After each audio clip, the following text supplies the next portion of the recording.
Hello दोस्तों, राम राम। और आज मैं आपसे कुछ बात करना चाहती हूँ। इस श्री रामचरितमानस में ही रहूँगी और कहीं नहीं जाऊँगी मैं।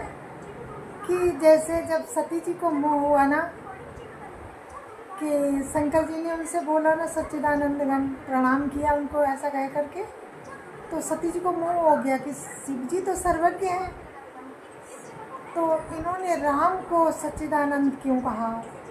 तो उनको भ्रम हो गया, कैसे भगवान है, एक स्त्री के लिए रो रहे हैं, ये कैसे भगवान है। तो भ्रम हो गया। शंकर जी ने बहुत समझाया पर उनकी समझ में नहीं आया।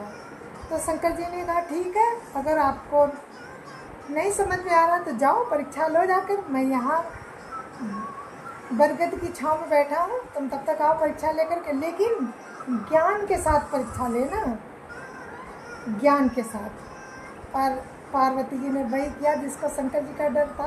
तो मेरे मानस प्रेमियों वही हुआ जिसका डर था शंकर जी को, कि पार्वती जी पता नहीं कैसे परीक्षा लेंगी, और पार्वती जी ने वही किया। उन्होंने स्त्री स्वभाव, उन्होंने सीता जी का वेश रख करके भगवान राम की परीक्षा ली। भगवान राम सर्वज्ञ, उनसे क्या छुपा है, वो समझ गए कि पार्वती जी ने सीता जी का वेश रखा और मेरे को जानना चाहती हैं कि कैसे सच्चिदानंद घन है जो एक स्त्री के लिए रोते हैं। तो राम ने अपनी माया फैला दी और फंस गई पार्वती जी। आखिर में क्या होता है, बहुत दुखी हुई और शंकर जी के पास पहुंची। तो शंकर जी ने कहा भाई पार्वती जी कैसे परीक्षा ली, सच बोलना।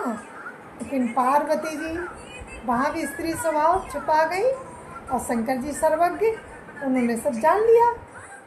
फिर क्या हुआ, उन्होंने उनका त्याग कर दिया, पार्वती जी का त्याग कर। तो प्यारे मानस प्रेमियों, शंकर जी ने पार्वती जी का त्याग कर दिया। अब पार्वती जी को बहुत दुख हुआ कि अरे मैंने शंकर जी की बात को नहीं माना, अपने पति की बात पे भरोसा नहीं किया, तो अब मेरे पति ने मुझे त्याग दिया, अब मैं क्या करूँगी और इस दुख सागर से कैसे पार जाऊँगी। लेकिन वो राम की महिमा तो जानी गई थी, तो उन्होंने राम से प्रार्थना की, विनती की कि हे प्रभु मेरे इस शरीर को छुड़ा दो और बिना परिश्रम के छुड़ा दो, और मैं इस अथाह दुख के पार जाना चाहती हूँ।